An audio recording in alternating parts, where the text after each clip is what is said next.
আমার কাছে কিন্তু অনেক খবর চলে এসেছে।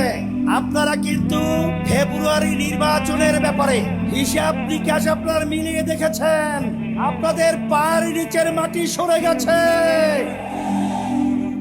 এখন নির্বাচনকে পিছনে দেওয়ার জন্য আপনারাই ষড়যন্ত্র করতেছে।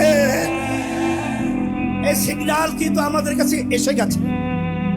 এখন কথা পরিষ্কার, যারা নাকি ক্ষমতা প্রেমিক রয়েছেন, বারবার আমাদেরকে মানুষের কাছে বিতর্কিত করার জন্য আপনারা বলেছেন আমরা নাকি জাতীয় নির্বাচনকে প্রশ্নবিদ্ধ করছি, পিছিয়ে নেওয়ার ষড়যন্ত্র করছি।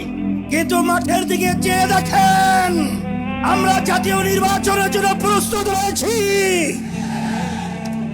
এবং দেশকে রক্ষা করার জন্য, মানবতার কল্যাণ মুক্তির জন্য আমরা যে 5 দফা দাবি নিয়ে মাঠে নেমেছি, সেই 5 দফা বাস্তবায়নের জন্য আজকে বাংলাদেশের আপামর জনতা তারা আজকে রাজপথে চলে এসেছে। এর মাধ্যমে তোমাদেরকে 12 নম্বর 20 নম্বর সিগন্যাল দিচ্ছি। এই সিগন্যালের মাধ্যমে ক্ষমতা প্রেমিকরা বাংলার জমিন থেকে উৎখাত হবে, বাংলার জমি থাকতে পারবে না ইনশাআল্লাহ। সাল্লাল্লাহু